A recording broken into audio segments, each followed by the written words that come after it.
जय श्री कृष्ण। कैसे हैं आप लोग फ्रेंड्स? आज की जो चर्चा है बेहद ही महत्वपूर्ण है।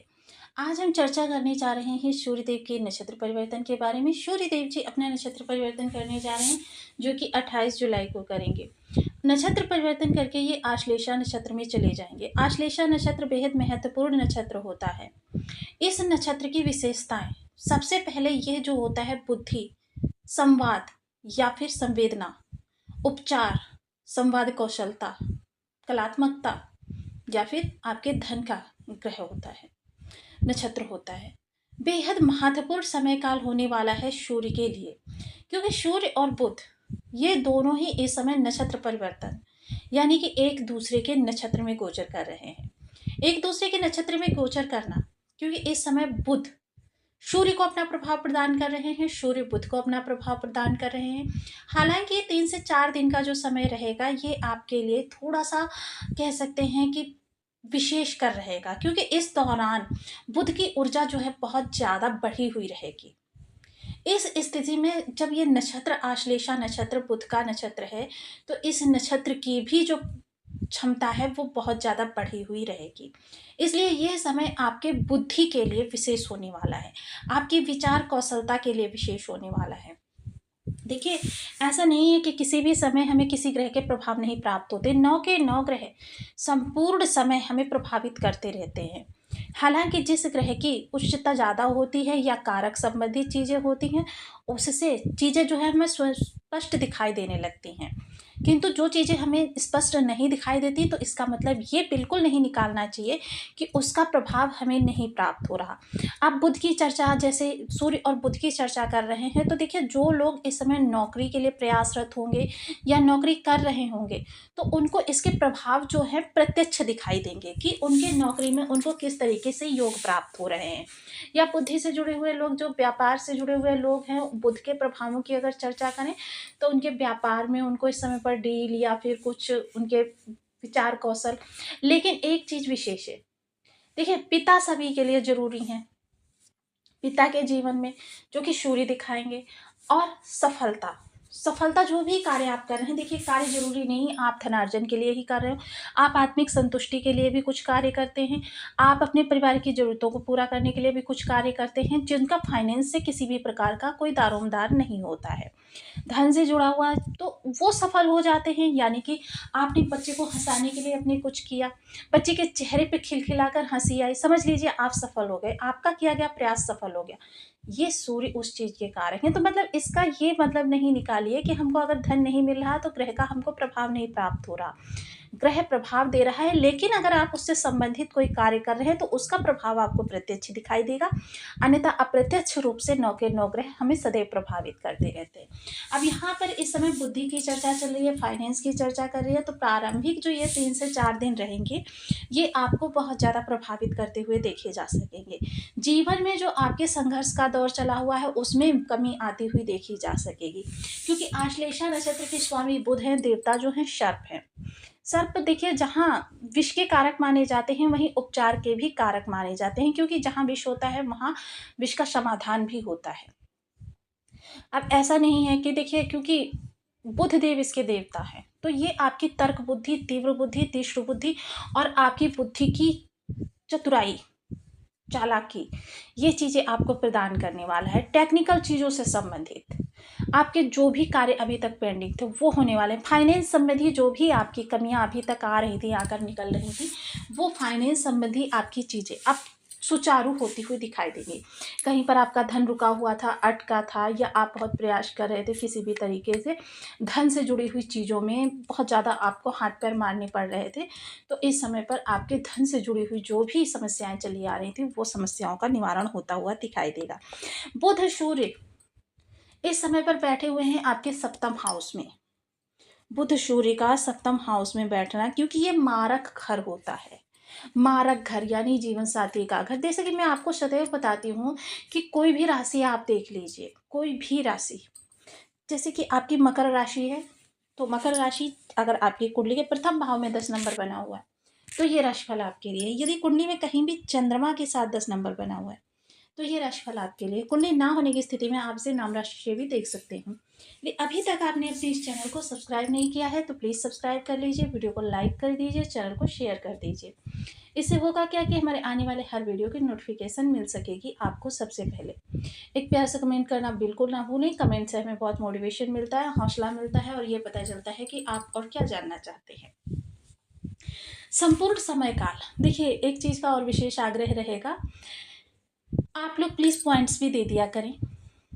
तो देखिए ये जो मारक स्थान है, मारक स्थान, अब इसका मतलब ये नहीं कि जो यहाँ पर ग्रह बैठा हुआ है वो आपके लिए क्षतिग्रस्त होगा, क्योंकि सूर्य जो आपके अष्टम भाव के स्वामी हैं सप्तम स्थान में बैठे हुए हैं। ये थोड़े से आपके ससुराल पक्ष से, यानी कि आपके सास ससुर के द्वारा या मतलब आपके जो भी पार्टनर के भाई बहन हैं उनके द्वारा, मतलब ससुराल पक्ष के द्वारा इस समय किसी विवाद को तूल मिल सकता है। तो देखिए ये चीज़ तो आपके लिए नेगेटिव निकल कर आएगी इस दौरान, वरना आपकी महत्वाकांक्षाएं इस समय पर बढ़ती हुई दिखाई देंगी। आप इस समय इतने ज़्यादा व्यस्त व्यक्ति रहने वाले हैं, क्योंकि इस समय आपकी बुद्धि जो है बहुत तीव्रता से, क्योंकि बुध का वक्री होना और ये जो आधे से ज़्यादा समय होगा बुध जिस नक्षत्र में प्रवेश का सूर्य का, ये जो बुध हैं वो वक्री अवस्था में ही दिखाई देंगे, जिसकी वजह से क्या होगा, आपका जो पूरा फोकस रहने वाला है वो आपका कर्म क्षेत्र की जिम्मेदारियों के प्रति रहने वाला है। इस समय हो सकता है कि आप पारिवारिक जिम्मेदारियों को बैक कर दें कि भाई आप पहले मुझे अपने ऑफिस का, और ऑफिस का काम इतना ज़्यादा होगा कि जिसकी वजह से आप अपने घर को समय नहीं दे पाएँगे। तो देखिए विवाद का एक कारण ये भी बन सकता है, लेकिन अगर देखें कि अगर आपकी ज़िम्मेदारियों को निभाने वाला दूसरा कोई घर में है, तो फिर ये जो चीज़ें हैं ये आपके लिए बहुत अच्छी हैं। लेकिन देखिए इस समय एक चीज़ है जो बैलेंस बोला जाता है।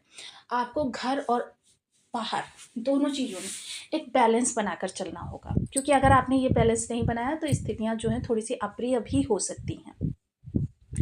इस दौरान आपके व्यापार के लिए बहुत अच्छा समय काल रहने वाला है, क्योंकि देखिए सफलता और वाणी और फाइनेंस तीनों चीज़ों का व्यापार के घर में ही समन्वय हो रहा है।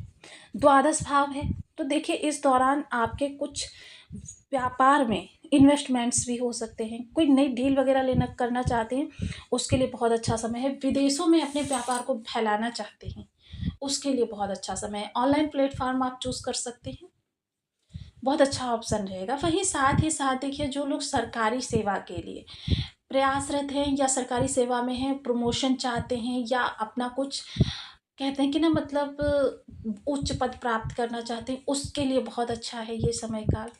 इस दौरान पिता के द्वारा किसी भी तरीके से अगर आपके रिलेशन पिता के साथ खराब थे तो उन रिलेशंस को आप बेहतर करने के लिए पहल कर सकते हैं। देखिए पिता हैं, पिता के सामने में झुकने में किसी भी प्रकार की कोई शर्म नहीं होती। पिता हैं, पिता के साथ आप अपने रिलेशंस को और बेटर करें। देखिए हालाँकि अगर आपके विचार नहीं मिल रहे हैं तो आप ग्रहों को उच्च करने के लिए, सही करने के लिए भी इस कार्य को कर सकते हैं, जिससे कि आपको फ्यूचर में लाभ भी हो सकता है। सामान्यतः चीज़ें जो हैं वो बहुत ज़्यादा विशेष हो जाती हैं। अब यहाँ पर अगर हम बुध के प्रभावों को देखें, क्योंकि बुध इस समय सूर्य के नक्षत्र से गोचर कर रहे हैं, तो देखिए दोनों का अगर हम कहें तो एक तरीके से नक्षत्र परिवर्तन राजयोग बन रहा है। तो इस समय बुद्धि के द्वारा किए जाने वाले कार्य जैसे कि क्रिएटिविटी हो गया, या फिर आप वाद संवाद के द्वारा कोई कार्य कर रहे हैं, पांडित्य कर रहे हैं, ज्योतिष कर रहे हैं, नर्सरी या ग्रीनरी का कार्य कर रहे हैं, या फिर बैंकिंग फाइनेंस में है, टेक्निकल कोई वर्क करते हैं, ऑनलाइन ऑफलाइन किसी प्रकार का कोई वर्क करते हैं, तो भी यह समय काल आपके लिए अप्रत्याशित रूप से वृद्धि कारक रहने वाला है। वृद्धि इस समय आपके जीवन में बहुत ज़्यादा ऊपर लेकर जा सकती है, लेकिन कोई भी कार्य करें बहुत सतर्कता इस समय पर आपके लिए ज़रूरी है। क्योंकि देखिए ये आपको अभी तक नेट पर किसी ने नहीं बताया होगा, षडाष्टक राहु के साथ इनका षडाष्टक योग बना हुआ है, जो कि सप्तम भाव में यानी कि मारक स्थान पर राहु के षडाष्टक योग, ये चीज़ें आपके लिए थोड़ी सी निगेटिव पॉइंट निकाल कर लेकर आ रही हैं। देखिए इस दौरान आपको किसी भी तरीके से पार्टनर के साथ विवादों में उलझने से बचना है, क्योंकि अगर इस दौरान आप विवादों से में उलझ गए तो फिर यह चीज़ें आपको लंबे समय तक परेशान करती रहेंगी। इन चीज़ों से आपको बहुत सतर्क रहना है, दूर रहना है, क्योंकि ये चीज़ें हमने आपको बताई थी कि मंगल के राशि परिवर्तन से पहले आपके साथ कुछ इस तरीके की अप्रिय स्थिति हो सकती है। सावधानी ही सुरक्षा। तो देखिए, एक चीज़ और, इस दौरान देखिए आपका जो हाव भाव व्यवहार है थोड़ा सा दंभपूर्ण हो सकता है, अहंकार पूर्ण हो सकता है। हालांकि देखिए, इसका अगर आप थोड़ा सा अपने शांत रखेंगे दिमाग को, यानी कि इन चीज़ों में नहीं, अहंकार को अपने ऊपर हावी नहीं होने देंगे, तब तो सब कुछ आपके लिए अच्छा होता हुआ दिखाई देगा। किंतु अगर अहंकार हावी हो गया, वहीं राहु का भी यहाँ पर षडाष्टक प्रभाव दिखाई दे रहा है, जिसकी वजह से चीज़ें काफ़ी ज़्यादा डिसबैलेंस हो जाएंगी, मिसमैच हो जाएगा आपकी लाइफ के अंदर, जो कि बहुत ज़्यादा आपके लिए स्ट्रगल्स को जन्म दे सकता है। हालांकि देखिए, मैं बताना तो नहीं चाहती थी, लेकिन ये बताना मेरा उद्देश्य था कि ताकि आप सतर्क रह सके, सावधान रह सके, इस अहंकार को अपने ऊपर हावी ना होने दें। नम्र रहना ही इस समय आपके लिए सबसे बड़ा उपाय सिद्ध हो सकता है। इसके साथ ही देखिए कुछ उपाय, सबसे पहले लाल रंग की वस्तुएं जो भी हैं उनको आप धर्म स्थान पर दान कर सकते हैं। लाल मशहूर हो गया, या फिर लाल चंदन हो गया, लाल कपड़ा हो गया, इन चीज़ों को आप धर्म स्थान पर या फिर किसी ज़रूरतमंद को दान कर सकते हैं। सदैव देखिए, आप अपने घर में एक आग का पौधा लगा लीजिए, ये आपके लिए बेस्ट ऑप्शन रहेगा सूर्य की ऊर्जा को बहुत जल्दी अपने लिए फेवरेबल बनाने का। तो देखिए, आग के पौधे को लगा लीजिए। अगर आपके घर में कच्ची भूमि नहीं है तो आप इसे गमले में प्लांट कर सकते हैं, और इसको आप नित्य प्रति जल दें। जब आप सूर्य को अर्घ देते हैं, वो अर्घ आपको इस पौधे के ऊपर देना है, सेम उसी प्रकार से देना है जैसे कि सूर्य को देते हैं। आप जो इस पौधे को टच करके, और जो पानी नीचे जाता है, उस पानी से जो मिट्टी गीली होती है उसका आपको बेशक हल्का सा ही कीजिए, ऐसा कीजिए किसी को दिखाई ना दे, पानी ज़्यादा हो और जो वो मिट्टी हो वो कम हो, इसको आप नित्य प्रति अपने मस्तक से लगाएं। आप देखेंगे सूर्य की ऊर्जा आपके लिए कितने अच्छे प्रभाव लेकर आती है। आपके सूर्य से संबंधित जितने भी कार्य हैं, कितनी